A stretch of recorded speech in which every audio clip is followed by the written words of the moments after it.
तो hello everyone, कैसे हो आप सब। आई होप सब अच्छे होंगे।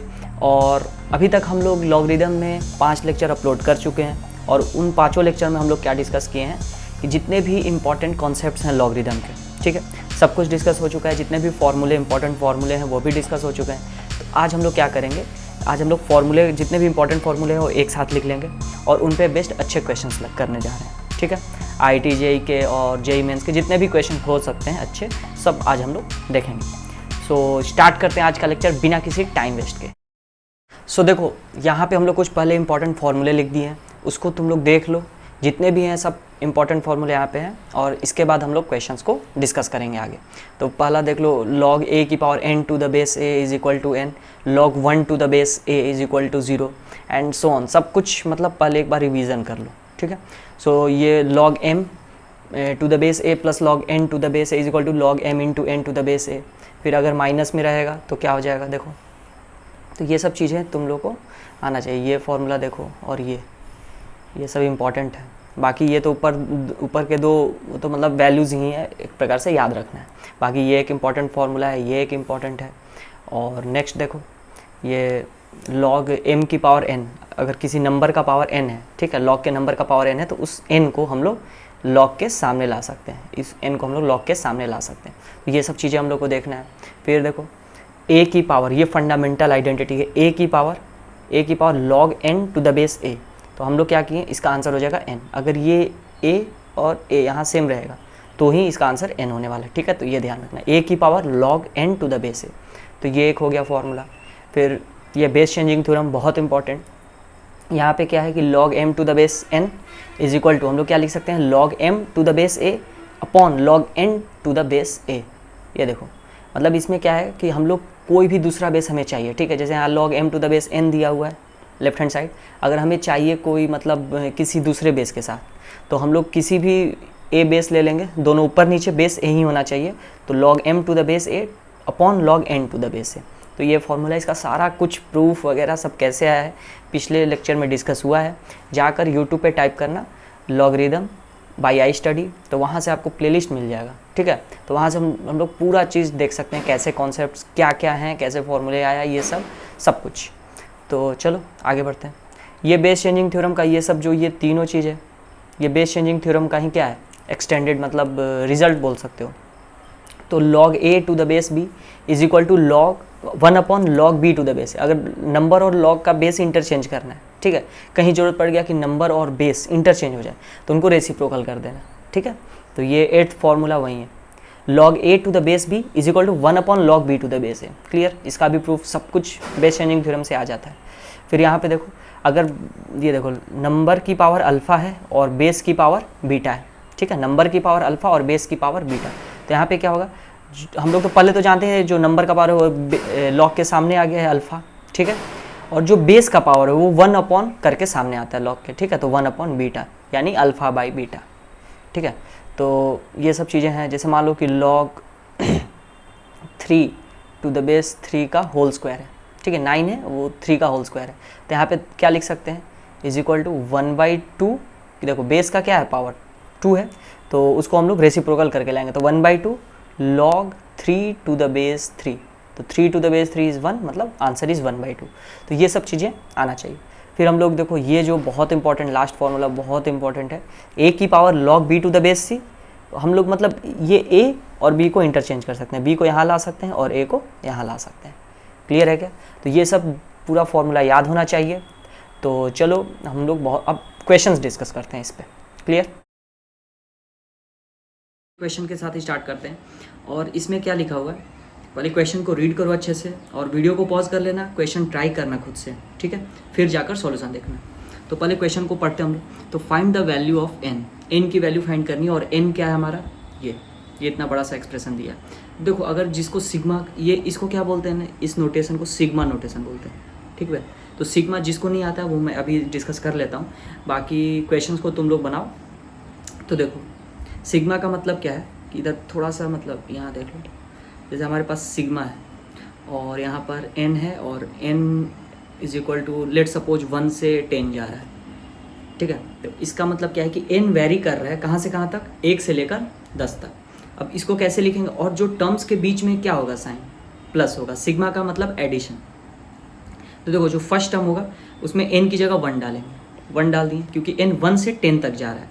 और फिर जो दूसरा टर्म होगा उसमें क्या होगा, n की जगह n इज इक्वल टू 2, ठीक है 2। फिर तीसरा क्या होगा, n इज इक्वल टू 3। फिर चौथा क्या होगा 4। और ऐसे ही कब तक जाना है, तो 10 तक जाना है। क्लियर। और हाँ, अब टर्म्स के बीच में क्या होगा, टर्म्स के बीच में प्लस का साइन होगा, क्योंकि सिग्मा क्या डिनोट करता है, प्लस। तो यहाँ प्लस, यहाँ प्लस, यहाँ प्लस, डॉट डॉट डॉट, यहाँ प्लस, मतलब टर्म्स के बीच में प्लस होगा। इसको डिस्क्रीट समेसन भी बोलते हैं। डिस्क्रीट का मतलब कि 1 से फिर 2, फिर 2 से 3 ऐसे जा रहा है, तो इसको डिस्क्रीट समेसन भी बोलते हैं। तो ये चीज़ है, ठीक है, सिग्मा का मतलब। और जैसे एक दो और एग्जांपल देख लो, जैसे सिग्मा n² है और n वेरी कर रहा है 4 से मान लो 8, ठीक है 4 से 8। यानी अब इसमें क्या करोगे, n² है तो जब पहला टर्म डालोगे तो n 4 से स्टार्ट कर रहा है तो 4 की पावर स्क्वायर, ठीक है 4 स्क्वायर।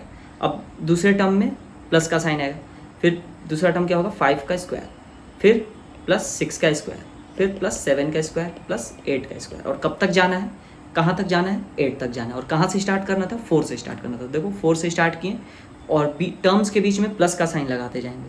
क्लियर, टर्म्स के बीच में प्लस का साइन लगाएंगे क्योंकि ये सिग्मा है, तो सिग्मा एडिशन को ही रिप्रेजेंट करता है।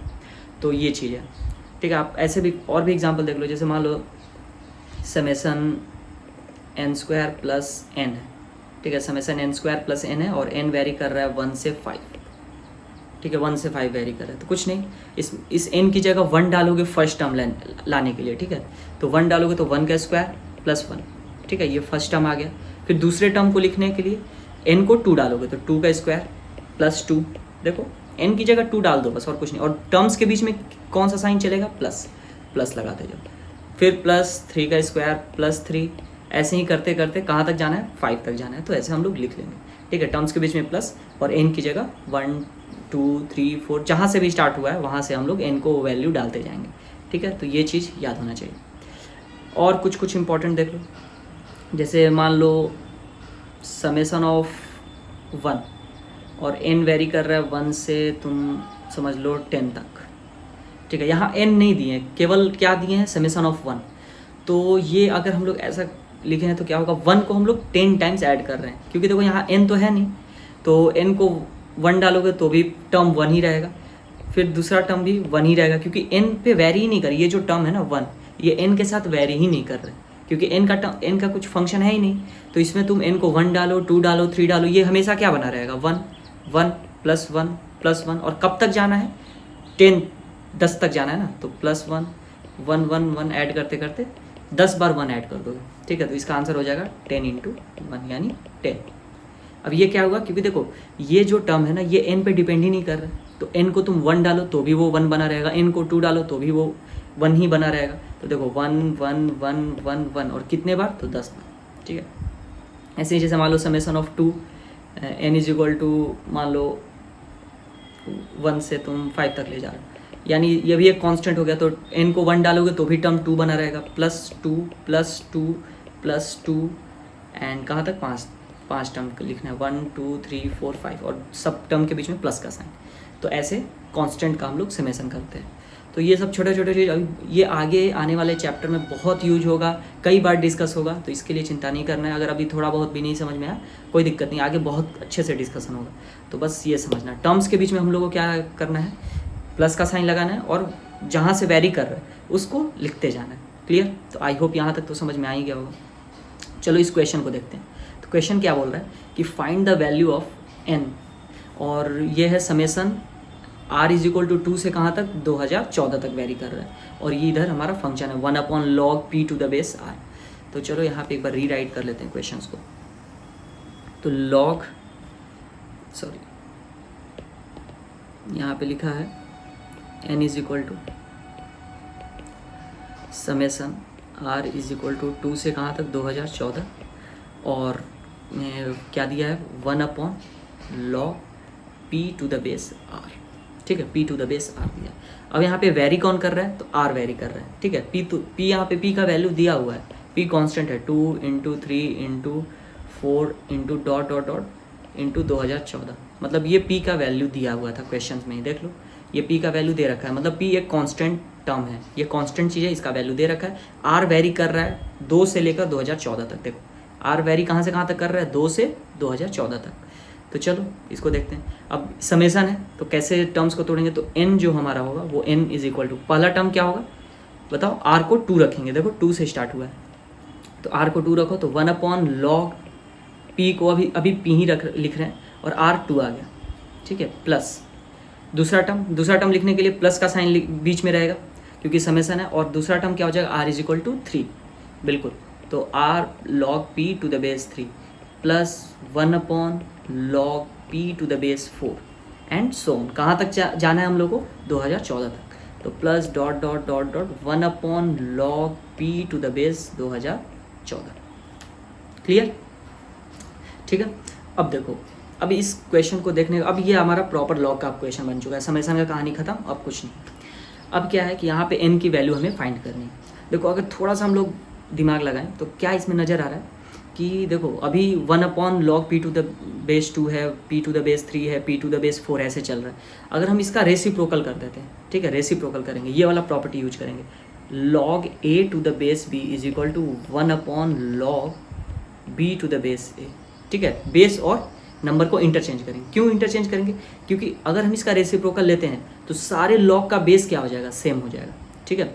जब सारे लॉग का बेस सेम हो जाएगा तो हम लोग एडिशन वाला प्रॉपर्टी लगा सकते हैं, ये वाला log m to the base a plus log n to the base a plus log mnp to the base a plus log k to the base a। अगर ऐसा चल रहा है तो हम लोग क्या लिखेंगे, log क्या लिखेंगे, log m into n into p into k to the base a, ठीक है, मल्टीप्लाई होते जाते हैं नंबर्स, ठीक है। ये हम लोग 2 टर्म के लिए पढ़े थे, फॉर्मूले में हम लोग 2 टर्म के लिए पढ़े थे कि log m to the base a plus log n to the base a is equal to log m into n to the base a, but ये कितने भी टर्म तक जा सकता है, ठीक है। तुम ऐड करते जाओ, 10 टर्म लिखोगे तो 10 टर्म यहाँ पे मल्टीप्लाई हो जाएंगे और टू द बेस, हाँ सबका बेस सेम होना चाहिए, ठीक है। तो इसी कॉन्सेप्ट का यूज करते हुए हम लोग यहाँ पे इसको रेसिप्रोकल करते हैं, ठीक है। बहुत मतलब धीरे धीरे समझा रहे हैं वैसे, लेकिन ठीक है, समझ में आना चाहिए। कई चीज़ों को इलेबोरेट कर रहे हैं बहुत, ये तो जिसको अगर बेस लेवल से भी नहीं आ रहा है तो वो भी सीख सकता है इस लेक्चर से। तो चलो इसको रेसिप्रोकल करते हैं, अभी इसको भी मिटा देते हैं।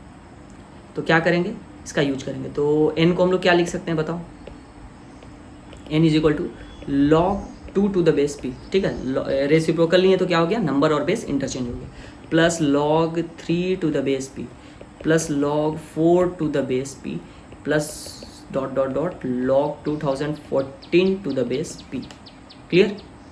अब n क्या हो जाएगा, n इज इक्वल टू, अब देखो सबका बेस सेम हो गया, सारे नंबर क्या हो जाएंगे, मल्टीप्लाई, तो log 2 into 3 into 4 dot dot dot into 2014 to the base p, और p भी क्या है, तो n इज इक्वल टू, देखो अच्छा ये p नहीं हो गया क्या, ये p ही तो लिखा हुआ है, देख लो एक बार अच्छे से, तो p की वैल्यू देखो, p की value 2 into 3 into 4 into dot dot dot 2014 तक का मल्टीप्लीकेशन, तो ये p के बराबर ही आ गया क्या, तो यहाँ लिख सकते हैं क्या, log p to the base p, और log p to the base p क्या होगा, 1, तो n की वैल्यू 1 है।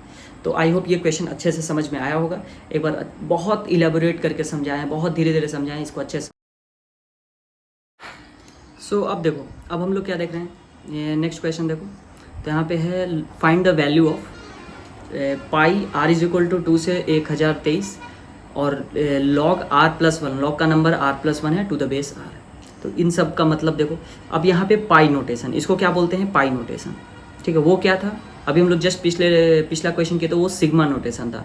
देखो दोनों का मतलब सेम होता है, लेकिन जो 2 टर्म के बीच में वो क्या कराता है, एडिशन, और ये क्या कराएगा, मल्टीप्लिकेशन, ठीक है। बस ये देखना, सिग्मा क्या है, एडिशन, सिग्मा अगर रहेगा, सिग्मा नोटेशन रहेगा तो सिग्मा एडिशन कराएगा, और अगर पाई सॉरी ये पाई है ना, तो अगर सिग्मा रहेगा तो वो एडिशन कराएगा, और अगर पाई रहेगा तो क्या कराएगा, मल्टीप्लिकेशन। तो बस फ़र्क इतना ही है और कुछ नहीं, ठीक है। तो ये एडिशन और ये टर्म्स के बीच में मल्टीप्लाई कराएगा, तो ज़्यादा इसमें ये नहीं करते हैं हम लोग को, सब तो आता ही है, तो डायरेक्ट वैल्यू निकालते हैं। तो सॉल्यूशन, मान लो लेट सपोज कर लो इसकी वैल्यू n है, ठीक है, इसकी वैल्यू n है, तो n इज इक्वल टू क्या है, पाई r इज इक्वल टू 2 से 1023 और ये क्या दिया है, log r plus 1 to the base r। Clear है क्या? तो n इज इक्वल टू क्या हो जाएगा, फर्स्ट टर्म बताओ क्या होगा, तो r की जगह 2 रखेंगे, तो log 3 टू द बेस 2, ठीक है क्या, log 3 to the base 2 into, अब क्या होगा, टर्म्स के बीच में मल्टीप्लिकेशन चलेगा, उस केस में सिग्मा में क्या चलता था, एडिशन, अब इसमें मल्टीप्लिकेशन, तो log 3 to the base 2 into log 4 to the base 3 into log 5 to the base 4। देखते जाओ, बस देखो इस टर्म में फर्स्ट टर्म लाने के लिए r को 2, सेकेंड टर्म के लिए r को 3, फिर 4 एंड सोन, कहाँ तक रखेंगे, r is equal to last term होगा, r को हम लोग रखेंगे 1023 और ठीक है। तो अब देखो यहाँ पे ऐसे मल्टीप्लाई करते करते कहाँ तक जाएंगे, log 1023 to the base 1022 into last term, ये सेकंड लास्ट था, ये सेकंड लास्ट टर्म था, और लास्ट टर्म हो जाएगा log क्या रखेंगे, r को 1023 और ये नंबर हो जाएगा 1023 प्लस 1 यानी 1024 to the base r means 1023। Clear? तो ये आ गया तुम्हारा हमारा n की वैल्यू। अब इसकी वैल्यू निकालनी है। अच्छा, एक चीज़ हम लोग पढ़े थे क्या लॉग के ही चैप्टर में कि log a to the base b into log b to the base c into log c to the base d and ऐसे ही चलते जाएगा। तो देखो इसको हम लोग क्या लिख सकते हैं, ये सब करते जाएंगे, तो यहाँ पे हम लोग लिख सकते हैं क्या कि log a upon log b, इस टर्म को ध्यान से देखना, ये प्रॉपर्टी डिस्कस हो चुका है लेकिन फिर जल्दी जल्दी डिस्कस कर लेते हैं। इसको क्या लिख सकते हैं, log b upon log c, ठीक है, इसको क्या लिख सकते हैं, log c upon log d, ठीक है, इसको इतना ही रखते हैं, ठीक है, तीन ही टर्म के लिए रखते हैं, इतना, इसका मल्टीप्लिकेशन हमें चाहिए। तो देखो इसमें हम लोग क्या कर रहे हैं कि ध्यान से देखना कि इसको बेस चेंजिंग थ्योरम से ये तोड़े हैं, ठीक है, बेस चेंजिंग थ्योरम से बेस मान लो 10 रख लिए, कोई भी बेस रख सकते हो, बेस चेंजिंग थ्योरम देखना, उसमें हम लोग कोई भी बेस में तोड़ सकते हैं। तो यहाँ पे कोई भी बेस हम बेस नहीं लिखें, यानी बेस 10 लेकर तोड़ें, तो बेस 10 यानी log, सॉरी ये तो नहीं कटेगा, देखो अब क्या हो रहा है, ये log, सॉरी यार एक मिनट, यहाँ क्या था log b, ये log b cancel, log c cancel, क्या बचा log a upon log d, ये log a upon log d, अगर इसको कंबाइन कर सकते हैं तो कंबाइन करके क्या लिख देंगे ऊपर, log a to the base d। तो देखो कहीं भी ऐसा कुछ पैटर्न दिखे कि ये नीचे भी ऊपर भी, तो ये कट सकता है, फिर नीचे से ऊपर से ये कट सकता है, लास्ट में क्या बचेगा log a upon log d। तो ये सब चीज़ें हम लोग पहले भी डिस्कस कर चुके हैं, लेकिन फिर जल्दी से इसको एक बार तुम लोग को बता दिए, ठीक है क्या। तो इसी सेम चीज़ का यूज करते हुए हम लोग क्या करेंगे, इसका सॉल्यूशन भी निकाल देंगे। तो देखो कैसे कर रहे हैं, तो यहाँ देखना n इज इक्वल टू क्या हो जाएगा, log 3 अपॉन log 2, सबको बेस चेंजिंग थ्योरम से तोड़ दिए और बेस एज अ 10 ले लिए, ठीक है, सबका बेस 10 है, तो log 3 upon log 2, log 4 upon log 3, अब log का बेस नहीं लिख रहे हैं यानी log का बेस 10 है, इंटू log 5 अपॉन log 4, सबको बेस चेंजिंग थ्योरम से तोड़ते जा रहे हैं, और into dot dot dot log 1023 upon log 1022 into log 1024 upon log 1023, ठीक है, सबको तोड़ दिए। अब बताओ कैंसिलेशन स्टार्ट हुआ क्या, बिल्कुल, ये देखो log 3 चला गया, log 4 चला गया, ऐसे ही मतलब ये और ये चला गया, ठीक है। इससे पहले ये भी कहीं ना कहीं एक पहले वाला टर्म होगा वो काट रहा होगा इसको, तो सब कुछ चला गया, बचा क्या, तो n की वैल्यू, ठीक है ना, ये वाला समझ में आया क्या, ये कैसे कटा, इसके पहले एक टर्म होगा वो काट रहा होगा इसको, ठीक है ना, तो सब कट जाएंगे और लास्ट में क्या बचेगा, log 1024 अपॉन log 2। देखो इसको काटने वाला अभी तक कोई नहीं बचा और इसको काटने वाला अभी कोई नहीं बचा, क्योंकि ये कब कटेगा, log 1024 जब एक टर्म आगे होगा इससे, ठीक है, तब कटेगा, और ये एक टर्म पीछे होगा, तो ऐसे तो कोई टर्म है नहीं, तो बस log 2 और ये log 1024 बच गया। इसके बाद इसमें क्या कर सकते हैं, तो 1024 याद रखना चाहिए 2 की पावर 10 होता है, ठीक है, तो log, इसको एक साथ कंबाइन पहले कर लेते हैं, तो log 1024 टू द बेस 2, अब 1024 को क्या लिख सकते हैं, 2 की पावर 10, ठीक है, करके देख लेना 2 की पावर 10 आता है, तो 2 की पावर 10 टू द बेस 2, तो आंसर इस 10 को हम लोग सामने ला सकते हैं, या फिर आंसर इज 10 ऐसे भी दिख भी रहा है, तो आंसर इज 10। तो ये सब चीज़ें ऐसा है कि सीखना पड़ेगा। और तो 2 की पावर क्या है, क्वेश्चन पहले रीड कर लेते हैं हम लोग, ठीक है। क्वेश्चन को रीड करो तो 2 की power log x to the base 3 है, plus 8 in 3 is equal to 3 into x की power log 2 to the base 3 है। अब देखो जैसे यहाँ पे अब हमें x की वैल्यू फाइंड तो करनी है, तो कैसे देख सकते हैं इस क्वेश्चन को, कैसे प्रोसीड कर सकते हैं। तो देखो पहले तो ऐसे कुछ समझ में नहीं आ रहा है कि क्या करें। देखो कभी भी इस टाइप का क्वेश्चन है ना, तो कोशिश करो कि अगर कोई एक टर्म, मतलब एक टर्म जैसा हम लोग बना सकते हैं, किसी एक टर्म में सबको कन्वर्ट कर सकते हैं, तो उस टाइप से कन्वर्ट करने की कोशिश करो।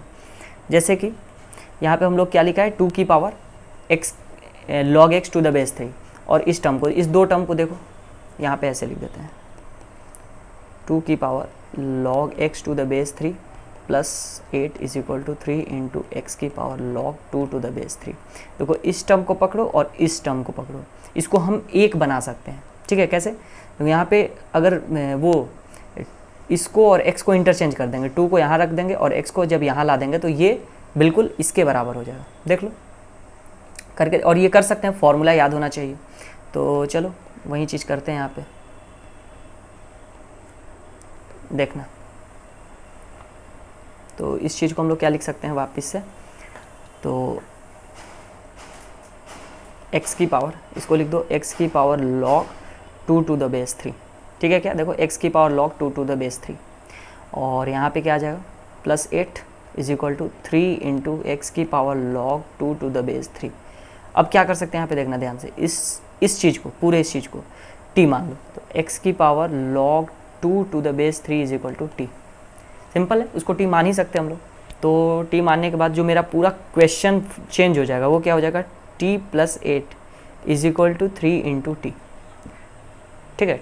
टी मानने से क्या हो ना, क्वेश्चन थोड़ा आसान दिखने लगा, ठीक है, लीनियर में दिखने लगा। कुछ नहीं करना है, इसको इधर लाओ, तो यहाँ पे देख सकते हो कि 8 इज इक्वल टू 2t दिख रहा है क्या।